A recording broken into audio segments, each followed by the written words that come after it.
राष्ट्रवादी काँग्रेस पक्षाच्या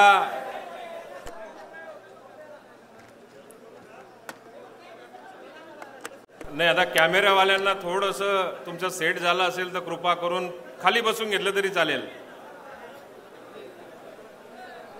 अरे मागच्यांना दिसत नाही म्हणून ते थोडंसं कॅमेरावाल्यांना विनंती आहे की खाली बसून घ्या. राष्ट्रवादी काँग्रेस पक्षाच्या जनसन्मान यात्रेसाठी या ठिकाणी उपस्थित असलेले राष्ट्रवादी काँग्रेस पक्षाचे राष्ट्रीय अध्यक्ष, आपल्या राज्याचे उपमुख्यमंत्री आदरणीय अजितदादा, व्यासपीठावर उपस्थित असलेले राज्याचे प्रदेशाध्यक्ष आदरणीय सुनीलजी तटकरे, अमोलजी मेटकरी, रुपालीताई चाकणकर, सुनीलजी मगरे, प्रशांतजी निकम, संजयजी पवार, कल्पनाताई पाटील, मिनलताई पाटील, भूषण बधाणे, अभिलाषा रोकडे, जिल्ह्यातील सर्व सन्माननीय पदाधिकारी, आपल्या अमळनेर तालुक्याचे तालुका अध्यक्ष, त्यांची सर्व टीम, शहराचे अध्यक्ष, सर्व त्यांची टीम, उपस्थित सर्व शेतकरी बांधव, पत्रकार मित्रांनो,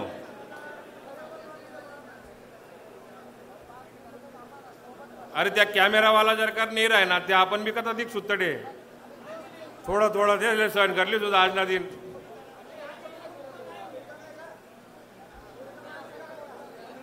तुम्ही मला दिखणार तरी गणवी गे, मीच ध्यान ठेवणार आहे, दुसरं कोणी हवाय आठी दुसरा. खरं तर मी कुठून सुरुवात करायची हा माझ्या जीवनामधला आजच्या या कार्यक्रमाच्या निमित्ताने हा फार बिकट प्रश्न माझ्या समोर पडलेला आहे. आपल्याला सगळ्यांना कल्पना आहे की आमची राजकीय सुरुवात कशी झाली. त्याच्यासाठी मार्केट कमिटी असेल, जिल्हा परिषद असेल, कृषी उत्पन्न बाजार समितीच्या माध्यमातून नगरपालिका असेल, जिल्हा मध्यवर्ती बँक असेल, अशा वेगवेगळ्या संस्थांच्या माध्यमातून राजकीय सुरुवात झाली. पण आपल्याला सगळ्यांना कल्पना आहे की 2008-9 मध्ये असेल, 2014 मध्ये असेल, या ना त्या कारणाने आपल्याला कुठेतरी पराभव पत्करावा लागला.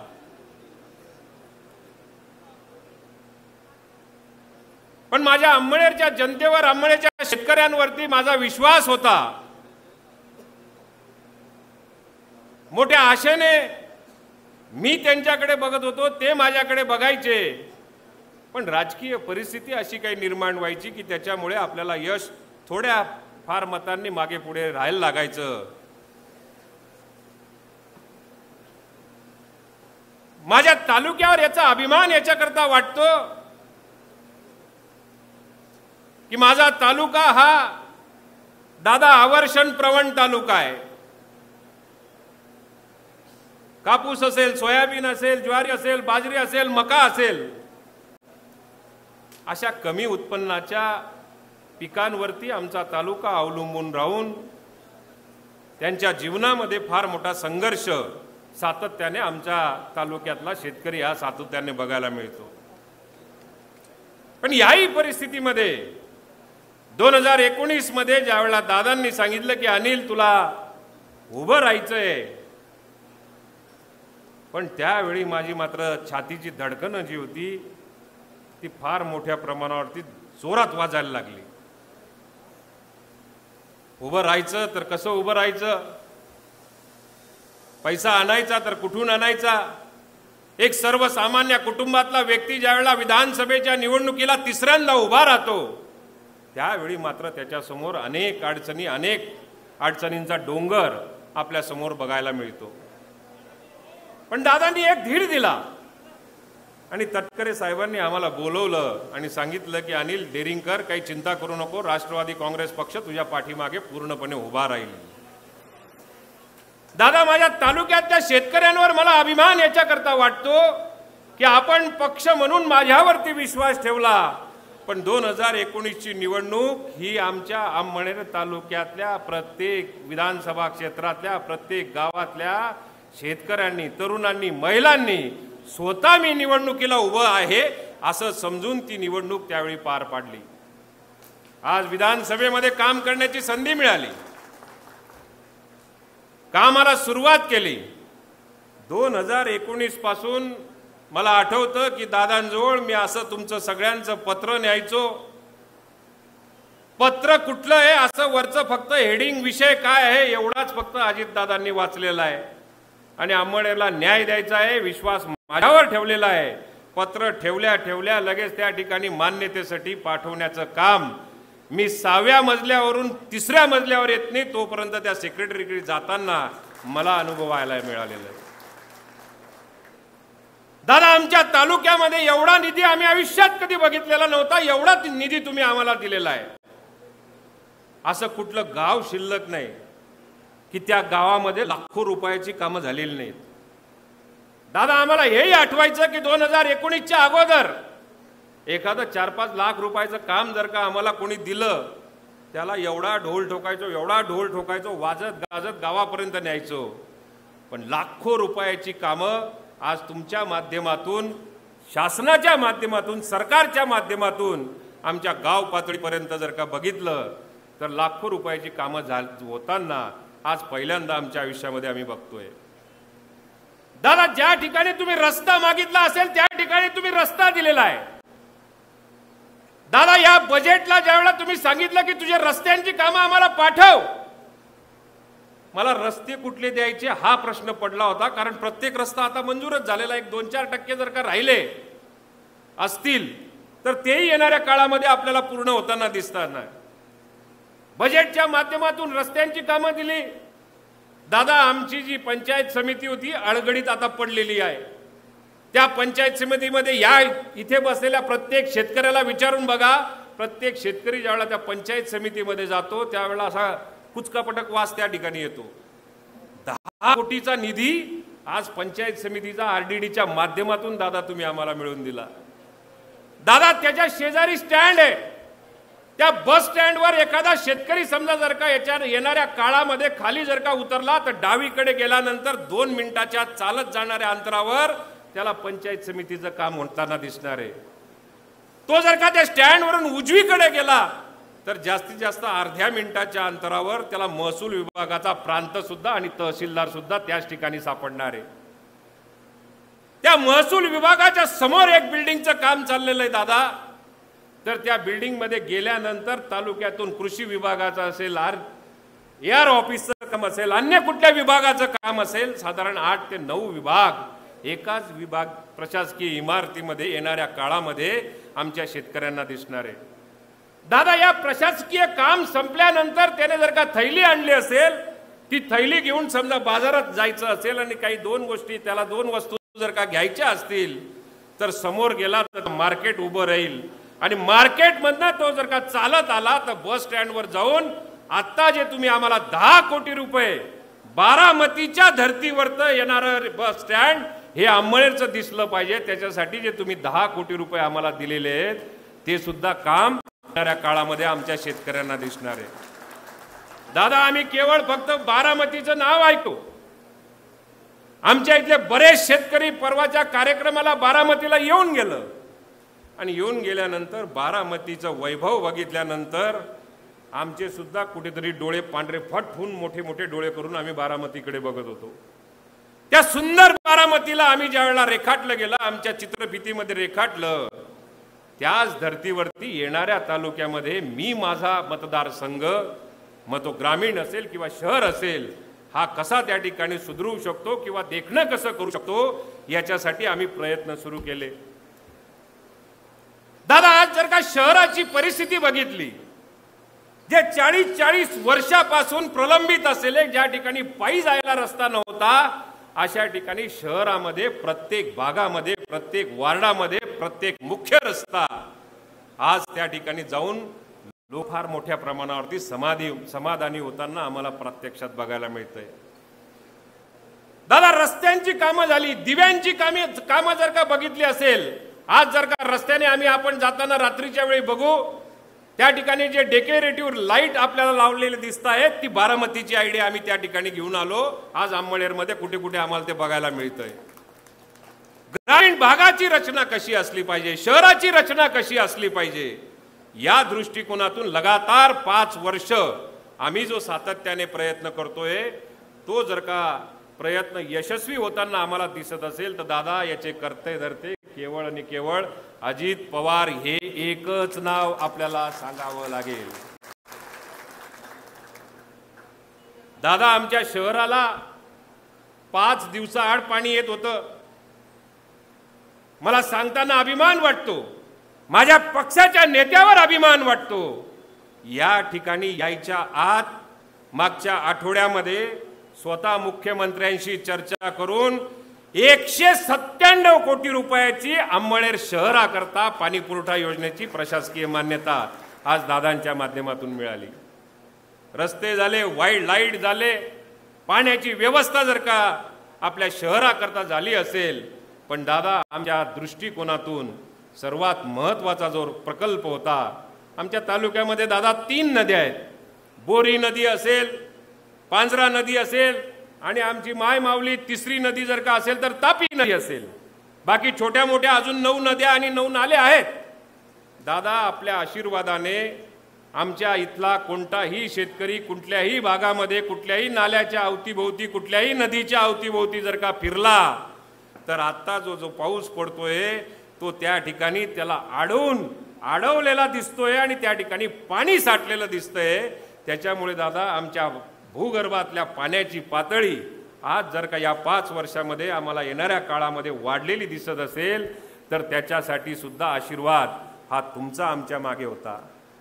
म्हणून छोट्या नद्या असतील, माझा शेतकरी जर का समाधानी झाला, पाणी जर का आणलं, भूगर्भात जर का गेलं आणि भूगर्भात गेल्यानंतर जर का ते पाणी त्याच्या विहिरीपर्यंत पोहोचलं, तर मला असं वाटतं माझ्या शेतकऱ्याच्या जीवनामध्ये त्याच्या अपेक्षा त्याच्या डोळ्यात अश्रू तेव्हाच येतात की जेव्हा त्याच्या शेतामध्ये पाणी दिसत नसतं। आज आमच्या विहिरींपर्यंत पाणी हळूहळू जायला लागलं। दादा, मी तुमचा शतशः याच्याकरता आभारी आहे। 1999 पासून आमचा पाडळसरे प्रकल्प जो प्रलंबित पडला, त्याला तुम्ही सरळ हृदयामध्ये हात घालून आम्हाला त्याची मान्यता आज मिळवून दिलेली आहे। त्याची सुधारित प्रशासकीय मान्यता जवळपास 4890 कोटी रुपये, म्हणजे 5000 कोटी रुपये। दादा, प्रश्न असा पडला की आपण मंत्रिमंडळामध्ये हा विषय घेतला आणि विषय घेतल्यानंतर 5000 कोटी रुपयाची याला सुधारित प्रशासकीय मान्यता मिळाली। मिळाल्यानंतर मी बाहेर आलो, आमच्या तालुक्यातल्या काही शिक्षकांनाच मी आता घनश्याम अग्रवाल बसलेले, मी त्यांनाही एक विचारला, कारण आमच्या पत्रावरती आतापर्यंत आम्हाला 5 कोटीपर्यंत 50 कोटीपर्यंत लिहायची सवय होती, पण 5000 कोटी रुपये कसे लिहायचे आणि त्याच्यावर किती शून्य लिहायचे। मी आमच्या घनश्याम अग्रवालांना फोन केला आणि विचारलं की 5000 कोटीवरती 10 शून्य असतात का, 11 असतात का, 9 असतात? घनश्याम अग्रवालांनी मला 3 दिवसानंतर उत्तर दिलं। म्हणजे दादा, आम्हाला 5000 कोटी रुपयाची सुधारित प्रशासकीय मान्यता आमच्या पाडळसरे धरणाकरता ज्या दिवशी तुम्ही मिळवून दिली, त्याच दिवशी आमच्या तालुक्याची खऱ्या अर्थाने कुठेतरी तहान भागेल, शेतकऱ्याच्या शेत जमिनीची तहान भागेल, अशा आमच्या आशा पल्लवित झाल्या। दादा, एवढ्यावर तुम्ही थांबले नाही। या पाडळसरे प्रकल्पाकरता 5000 कोटी रुपये जर का सुधारित प्रशासकीय मान्यता मिळाली तर विरोधकांनी त्याच्यावर बवाल करायला नंतर सुरू केलं। कोणाला चांगलं वाटत होतं ते केवळ फक्त शेतकऱ्याला, पण कोणाला पोटातही दुखत होतं ते म्हणले की ह्या असल्या सुधारित प्रशासकीय मान्यता येत राहतात, जात राहतात, म्हणजे एखाद्या भाजी बाजारामध्ये थैली गेल्यानंतर कोथमीर लिंबू असं टाकलं बाजारामध्ये खरेदी केली आणि ते कोथमीर लिंबू सारखी सुधारित प्रशासकीय मान्यता थैलीमध्ये आणावी लागते, असा गोड गैरसमज काही लोकांचा आमच्या तालुक्यामध्ये बघायला मिळाला। पण या प्रशासकीय मान्यतेनंतर आपल्याला निधीची उपलब्धता कशी होऊ शकते त्याला कारणीभूत अजितदादांचं मार्गदर्शन की आता झालं, ही सुधारित प्रशासकीय मान्यता झाली, आता दिल्लीला जाऊन बस, तुला राज्यातला निधी कमी पडू देणार नाही असं आश्वासन ज्यावेळेला दादांनी दिलं त्यावेळेला दिल्लीमध्येचा मार्ग सुकर कसा होऊ शकतो असे फोन सुद्धा गजेंद्र सिंग शेखावत ह्या ज्या जलसंपदा मंत्री आहे त्याच्याशी स्वतः दादा बोलले की आमचा मंत्री तुमच्याकडे येतोय आणि मंत्री आल्यानंतर त्याला तुम्ही योग्य सहकार्य करा। 6 तालुक्यांचा पाण्याचा प्रश्न या जिल्ह्यातला, धुळे आणि जळगाव जिल्ह्यातला 6 तालुक्याचा प्रश्न हा सुटू शकतो, याला सहकार्य करा। त्या गजेंद्र सिंग शेखावत साहेबांनी मला अपॉइंटमेंट तुमच्या फोनमुळे दादा दिली, तुम्ही 6 वाजता अपॉइंटमेंट दिली शेखावत साहेब, त्या आता CR पाटील आता आहेत, 6 वाजता दिली। मी तटकरे साहेबांना सांगितलं की साहेब 6 वाजता, दादा 6 वाजता सकाळी अपॉइंटमेंट देतात। मी गजेंद्र सिंग शेखावत साहेबांना आपल्या सुनील तटकरे साहेबांच्या PA कडनं मी त्यांना फोन लावून घेतला की आम्हाला किती वाजता बोलवायचं, तर दादा त्यांनी मला अपॉइंटमेंट दिली रात्री 1:30 वाजता। आणि 1:30 वाजता गेल्यानंतर अजीत जी का मेरे को फोन आया है, आपका काम किसी भी हालत में हम लोगों को पाडळसरे प्रकल्प निम्न तापी प्रकल्प का करने का है, असा शब्द ज्यावेळेला कानावर आला त्यावेळेला ऊर भरून आला की असा नेता आमच्या नशिबाने आम्हाला प्राप्त झालेला आहे। त्या गजेंद्र सिंग शेखावत साहेबांनी रात्री 1:30 वाजता त्यांच्या सेक्रेटरीला मेसेज पाठवला, सकाळी 9 वाजेच्या आत जळगाव जिल्ह्यातल्या ह्या पाडळसरे प्रकल्पाची फाईल आमच्या समोर आली पाहिजे आणि त्याच्यावरती निर्णय झाला पाहिजे। माझ्या शेतकरी बांधवांना तुम्हाला एक आनंदाची बातमी सांगतो की ज्याला CWC ची मान्यता, त्याच्यानंतर इन्व्हेस्टमेंट क्लिअरन्सची मान्यता, त्याच्यानंतर फॉरेस्ट क्लिअरन्सची मान्यता, त्याच्यानंतर आता कन्सोलेशनची मान्यता, हे सगळे टप्पे केंद्रातले जे आहेत ते सगळे आपण पार करून आता केवळ फक्त पब्लिक इन्व्हेस्टमेंट बोर्ड म्हणजे PIB बोर्डाकडे जाईल आणि त्याच्यानंतर केंद्राच्या कॅबिनेट मंत्रिमंडळासमोर याला PMKSY योजनेमध्ये समावेश करण्याकरता केवळ फक्त एक पायरी आपल्या नशिबाने राहिलेली आहे। त्याचाही आमचा प्रयत्न चाललेला आहे। त्याच्यानंतर आम्ही जे आपल्या जिल्ह्याचे CR पाटील साहेब आहेत, अभिमान वाटतो आम्हाला त्यांना, देशामध्ये केवळ फक्त 3 प्रकल्प घेतले। मी तटकरे साहेबांना विनंती केली की CR पाटील साहेबांपर्यंत आम्हाला कसं पोचायचं एवढा जरा आम्हाला प्रयत्न करून दिला तर बरं होईल।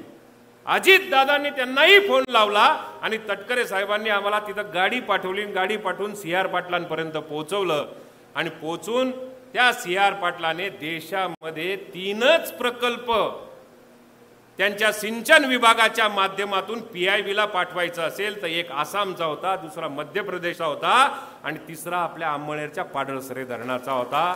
3 प्रकल्प देशामधले आता PMKSY मध्ये पुढे पाठवण्याकरता CR पाटलांनी तो निर्णय घेतला।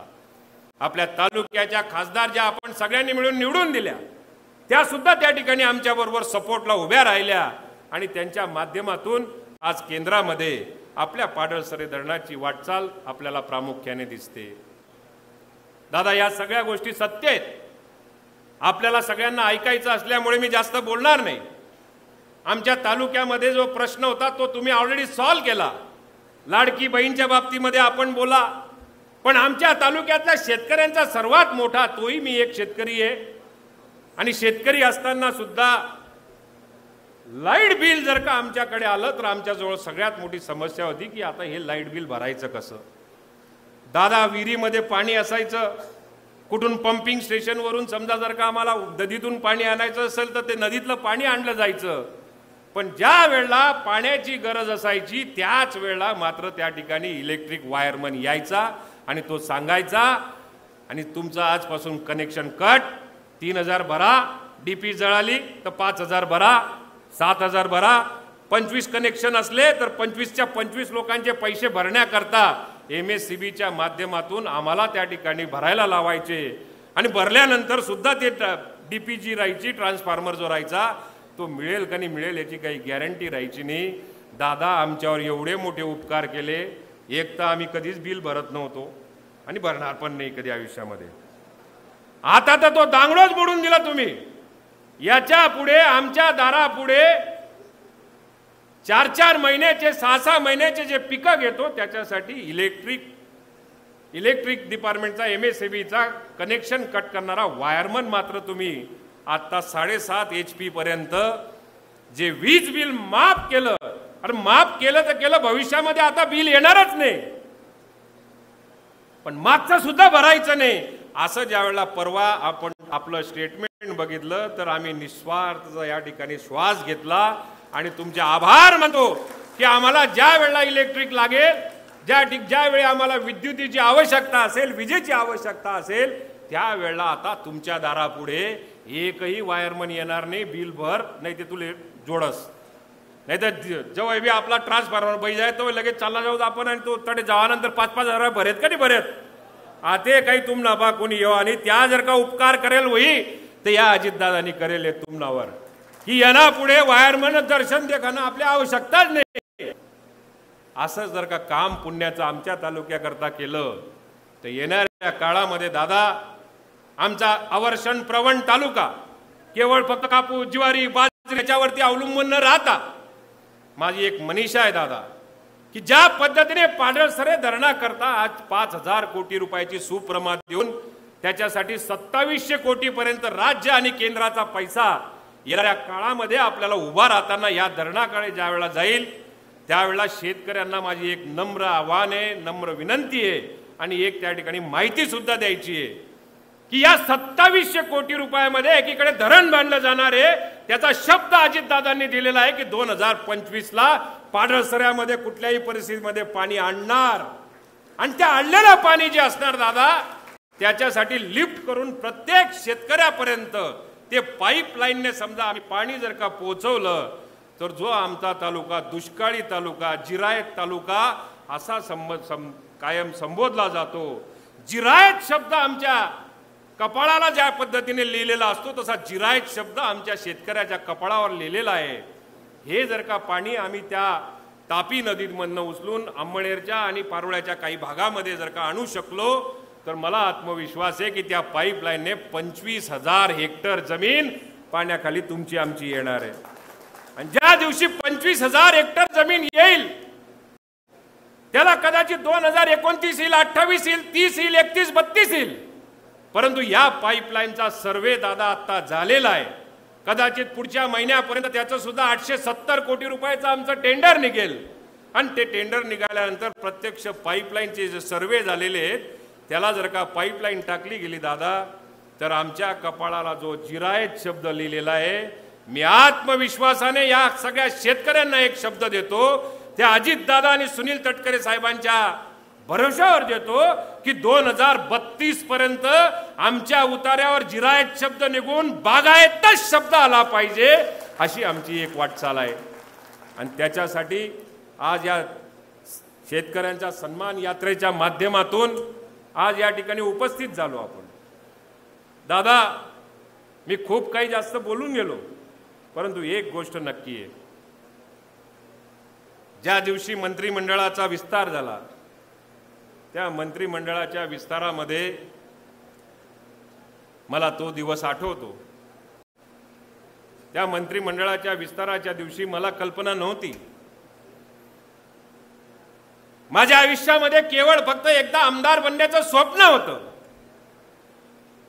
पण मंत्रिमंडळाचा विस्तार झाला त्यावेळेला आदल्या दिवशी दादांचा मला फोन आला की सकाळी 10 वाजेपर्यंत तुला पोहोचायचंय. मला वाटलं की काही असेल, नेहमीप्रमाणे दादा बोलवतायत.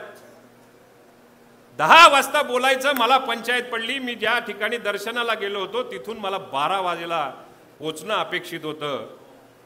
12 वाजता एअरपोर्टवर उतरल्यानंतर दादा मी गाडीमध्ये बसलो, माझ्याकडे गाडी घोडी काही नाही, त्या ठिकाणी फक्त कालीपिली टॅक्सी होती.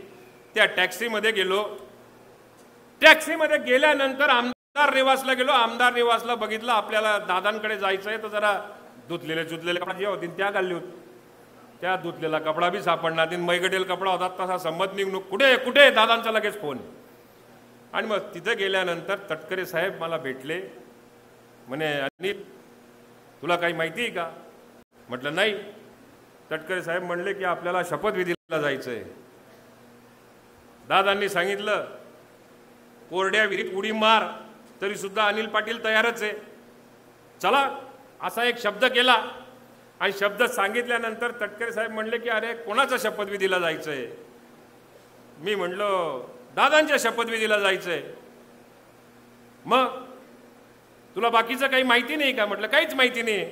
अरे म्हणे तुलाही मंत्री बनायचंय हे तटकरे साहेबांनी सांगितलं. तटकरे साहेबांनी सांगितलं, प्रफुल्ल पटेल साहेबांनी सांगितल्यानंतर मला काही त्यांच्यावर विश्वास बसला नाही. तिकडनं दादा चालत चालत येत होते आणि त्यांना सांगितलं की सुनील तटकरे आणि प्रफुल्ल पटेलांच्यावर अनिल पाटलाचा विश्वास नाही. दादांनी त्यांच्या झटक्यामध्ये काढली एक चिठ्ठी आणि माझ्या हातात ठेवली. हे बघ म्हणे तुला उशीर होत होता, 10 वाजेचा आपलं जे शपथविधी होता आता कुठेतरी तो योगायोगाने 2 वाजता होणार आहे. तुला सुद्धा मंत्री बनायचंय. वडा होता म्हणा आत्मा, तो वडाचा संदाचा खावा आहे बिनी ठेवा आहे बिनी अशी परिस्थिती विजायला होती म्हणे. पण एक शेतकरी कुटुंबातल्या व्यक्तीला अशी संधी ज्या वेळेला मिळते ती वाऱ्यासारखी बातमी मीडियाच्या माध्यमातून सर्व दूर पसरली. माझ्या घरी मी फोन करू शकत नव्हतो कारण मी गाडीमध्ये बसलो. कोण मंत्री होणार याची मला कल्पना नव्हती. अजित दादांनी मला विचारलं की तू आला कशाने? म्हटलं टॅक्सीने. अजित दादांनी तटकरे साहेबांच्या मुलीला सांगितलं आदिती तू याला गाडीत बसव नाही तर हा अजून कुठे कुठे भरकटत फिरेल. मी त्या आदिती तटकरेंच्या गाडीत बसलो. माझ्या घरी फोन नाही, माझ्या बायकोला माहिती नाही, कार्यकर्त्यांना माहिती नाही, कोणालाच माहिती नाही. पण टीव्हीवरच्या बातम्यांमध्ये ज्यावेळेला समजलं आणि समजल्यानंतर राजभवनापर्यंत गेल्यानंतर माझ्या घरच्यांनी मला फोन करून विचारलं की काय आहे सत्य. त्यावेळेला मी त्यांना सांगितलं की मला मंत्रिमंडळामध्ये काम करण्याची संधी अजितदादांनी दिलेली आहे. दादा आश्चर्याची गोष्ट की माझी आई त्यावेळी शेतामध्ये तुमच्याकडे खुरपायला जसं म्हणतात तसं आमच्याकडे निंदायला म्हणतात. माझी आई शेतामध्ये निंदायला गेलेली होती आणि माझी आई ज्यावेळेला शेतामध्ये निंदण्याचं काम करत होती आणि टीव्हीवरती बातमी झळकल्यानंतर माझा पुतण्या जो आहे तो पुतण्या पळत पळत जाऊन शेतापर्यंत जाऊन माझ्या आईला सांगितलं की आपला दादा, मलाही दादा म्हणतात इकडे, आपला दादा मंत्री बनतोय. माझ्या आईचं उत्तर की आमच्या राजकीय जीवनामध्ये आम्ही काही असं राजकीय अस्तित्व आणि असं काही मंत्रिमंडळ राजभवन असं कधी बघितलेलं नव्हतं. माझ्या आईने माझ्या पुतण्याला सांगितलं की माझं चाच पूर्ण करून घेऊ दे मग आपण मंत्रिमंडळाचा शपथविधी बघायला जाऊ. ज्यावेळेला माझ्या पुतण्याने मला फोन करून सांगितलं, म्हटलं मी राज्यपालांना तेवढी विनंती करू शकत नाही की माझ्या आईचं चाच पूर्ण राही जायला को ती पूर्ण करानंतर आपला शपथविधी करू असं काही सांगू शकत नाही. जसं तसं माझ्या आई तिथनं ते चाच पूर्ण केलं, निंदायचं काम केलं, खुरपायचं काम पूर्ण केलं.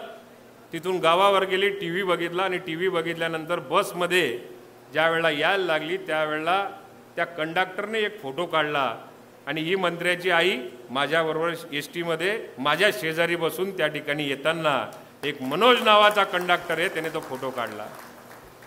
दादा मला सुरुवात करायला जे मुश्किल वाटत होतं, एक शेतकरी कुटुंबातल्या व्यक्तीला, एक सर्वसामान्य माणसाच्या व्यक्तीला ज्याने कधी कोणतं त्याला राजकीय अस्तित्व नव्हतं, ज्याला कधी अशा प्रकारची परंपरागत राजकीय परंपरा नव्हती, अशा व्यक्तीला एक सर्वसामान्य कुटुंबातून मंत्रिमंडळामध्ये कॅबिनेट मंत्री म्हणून काम करण्याची संधी जर का या तालुक्याला दिली असेल दादा तर तो केवळ आणि केवळ त्याच्या मागे अजित अनंतराव पवार एवढंच नाव राहू शकतं. एवढंच मी या ठिकाणी सांगू शकतो. इथपर्यंत आल्यानंतर मला फार अडचणी आल्या कारण माझ्या तालुक्याची परिस्थिती दादा अशी होती, स्वातंत्र्य मिळून 75 वर्ष झालेले होते पण या तालुक्याला लाल दिव्याच्या गाड्या धुळ्याकडनं यायच्या, त्या चोपड्याकडे जायच्या, धुळ्याकडनं यायच्या, त्या धरणगावला जायच्या, धुळ्याकडनं यायच्या, त्या मुक्ताईनगरपर्यंत जायच्या, धुळ्याकडनं यायच्या, त्या जामनेरकडे जायच्या, जळगावपर्यंत जायच्या. माझ्या तालुक्यातले लोक शेतकरी त्या लाल दिव्याच्या गाड्या जात असताना केवळ फक्त कुतूहलाने बघायचे. आज या तालुक्यावरती, या तालुक्याच्या विकासाच्या दृष्टिकोनातून आपण एवढी मोठी संधी उपलब्ध करून दिली तर मला तो उपकार आहेच, पण माझ्या तालुक्यातल्या प्रत्येक जनतेपर्यंत याचे उपकार पक्षाच्या माध्यमातून आपण फार मोठ्या प्रमाणावरती केलेले आहेत. आज जी विराट आपल्याला या ठिकाणी सभा दिसते दादा, सभेसाठी केवळ फक्त एक पत्रिका छापली आणि शेतकऱ्यांपर्यंत पोहोचवली। आज शेतकऱ्यांच्या आशा ज्या आहेत त्या ज्या पद्धतीने पल्लवित झालेल्या आहेत। परवा ज्यावेळेला मुडी मांडळला गेलो आणि त्यांचा फळबंधाऱ्याच्या कामाचं भूमिपूजन केलं, 17 गावं त्याच्यावरती पाणी पिणार आहेत, 17 गावांची शेती त्याच्यावर पाणी पिणार आहे। पाडळसऱ्यामधनं 25,000 हेक्टर जमीन पाणी पिणार आहे। बोरी असेल, पांजरा असेल, याच्यावरून शेकडो हेक्टर जमिनीला पाणी आजही दिलं जात आहे। शहराचं सौंदर्यीकरण वाढवण्याकरता आपण मदत करतायत। शहरातल्या लोकांना व्यवस्थित या ठिकाणी रस्ते आणि दिवे देण्याचं काम आपल्या माध्यमातून सातत्याने होताना आम्हाला बघायला मिळतंय। दादा, हे उपकार आमचा तालुका तुमच्या आयुष्यामध्ये, ह्या आयुष्यामध्ये तुमच्या आणि आमच्या कधीही विसरणार नाही। एवढं प्रेम आमच्या तालुक्यावरती जसं मंत्रिमंडळामध्ये स्थान देऊन सुद्धा आपण त्या ठिकाणी पूर्ण करण्याचा प्रयत्न केला नाही, तर या तालुक्याच्या विकासाची सर्व जबाबदारी आपण या ठिकाणी घेतली। मी अभिमानाने सांगतो की जोपर्यंत माझ्या जीवात जीव आहे तोपर्यंत तुमच्या चरणाची आम्ही या ठिकाणी पूजा करू। देवारातले देव काढून समजा अजित पवारांची मी जर का पूजा केली ते सुद्धा त्या ठिकाणी कमी राहील। एवढे उपकार या तालुक्यावरती आणि आमच्या कुटुंबावरती आमच्या पक्षाने, आमच्या पक्षाच्या श्रेष्ठींनी या ठिकाणी केलेले आहेत। मी अधिक वेळ घेत नाही, परत एकदा आपलं मनापासून या ठिकाणी आभार मानतो। माझ्या तालुक्याच्या वतीने आपले आभार मानतो की या सगळ्या परिस्थितीला आपण ज्या पद्धतीने विश्वास आमच्यावरती दर्शवलेला आहे, तो विश्वास पक्ष म्हणून आमच्यावर या ठिकाणी ठेवलेला असेल। माझ्या तालुक्यातला प्रत्येक नागरिक, शेतकरी, युवा, महिला, आपण ज्या ज्या योजना इथपर्यंत पोहोचवलेल्या आहेत त्या इमाने इतबारे तुम्ही जो विश्वास ठेवलेला आहे ते व्याजासकट आम्ही तुम्हाला येणाऱ्या निवडणुकांमध्ये परत केल्याशिवाय राहणार नाही, एवढाच आत्मविश्वास व्यक्त करतो आणि थांबतो। जय हिंद, जय महाराष्ट्र, जय राष्ट्रवादी। धन्यवाद दादासाहेब। एक ज्या गतीनं तालुक्याची कामं सुरू आहेत त्या गतीने